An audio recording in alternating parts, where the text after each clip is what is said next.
Hi and welcome back.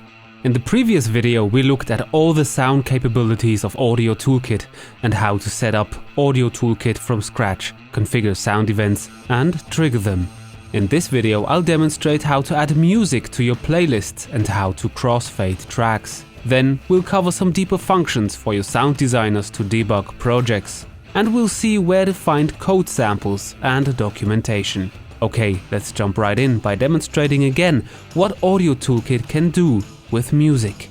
You can, of course, play a track and seamlessly crossfade to another track.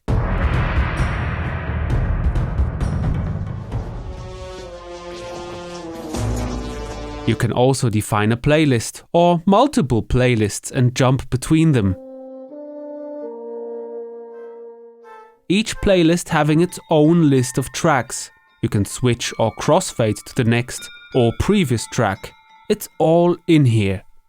I encourage you to spend some time in the Audio Toolkit demo scene and play with the functions. For this demo, I'll use the audio controller from the Audio Toolkit demo scene. I select the audio controller and let's focus on the music settings and playlist settings sections.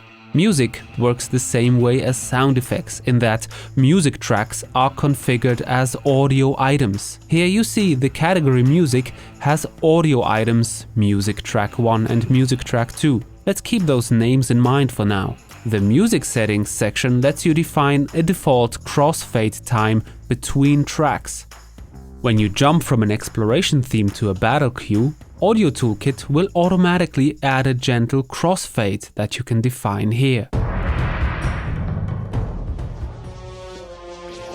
You can also set separate fade out and fade in settings if you want. The code to call music could not be simpler. Just tell the audio controller to play music and provide the unique name of any of your audio items here, like music track 1 and 2 that we've seen earlier. That's all there is to it. You also have the ability to create whole playlists. So let's look at the playlist settings next. We are looking at the playlist named default at the moment that has 4 sample tracks in it. You can have one or multiple playlists and add more using the plus button. Then give it a name. Currently, our playlist is empty. We have to pick an audio item to add to the playlist. Since we haven't imported any additional music yet, let's add some new tracks to the music category and add 2 new audio files that I prepared earlier. Okay, back in the playlist settings, I choose the music category and one of the tracks. Let's add the other one too. Now we have both tracks in the playlist where I can reorder them if I wish. Now with a single line of code, I can select the playlist I want to play. And with the second line, I can start the music or go to the next or previous tracks in that playlist. Now let's see that in action. I select the default playlist and start playing. Pressing next track crossfades to the next track in the playlist.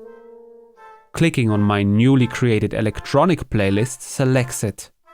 And then I click play playlist. As you hear, transitions between tracks also take the global crossfade time into account. I can go to the next track, or if I select shuffle playlist, to a random track. This gives you a lot of flexibility in your music setup. And that's all there is to it. Simple and powerful. Let's move on to some other great features to keep the overview and to debug your projects. Open the menu window and add the Audio Toolkit Audio Item Overview window. Dock it somewhere. Voila! Here you have a list of all categories, audio items and sub-items at a glance. Want to quickly edit one of them? Use the search field, search for the name, click on it and you're there, right in the inspector, ready to make changes. The second really useful window is the log. Let's add that. Window, Audio Toolkit, log. Dock it. This is your look behind the scenes. You see when an event happened, what type of event was triggered, play, stop, destroy. You see the audio ID, clip name, category, and at what volume, pitch, etc. the sound got played. When you don't hear anything, maybe some component is set to 0 volume, or maybe the sound wasn't triggered at all and you need to check your code. This window will tell you so you can find errors quickly. And last but not least, if you're looking for code samples and documentation, open the Audio Toolkit demo script that comes with the package. It's very easy to copy and paste code from here.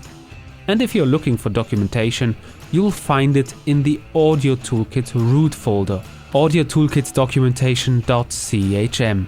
Alternatively, you can always go to unity.clockstone.com and open the latest code reference documentation there. For example, to take a look at all the member functions of the audio controller and peek at the play music function and all of its overloads.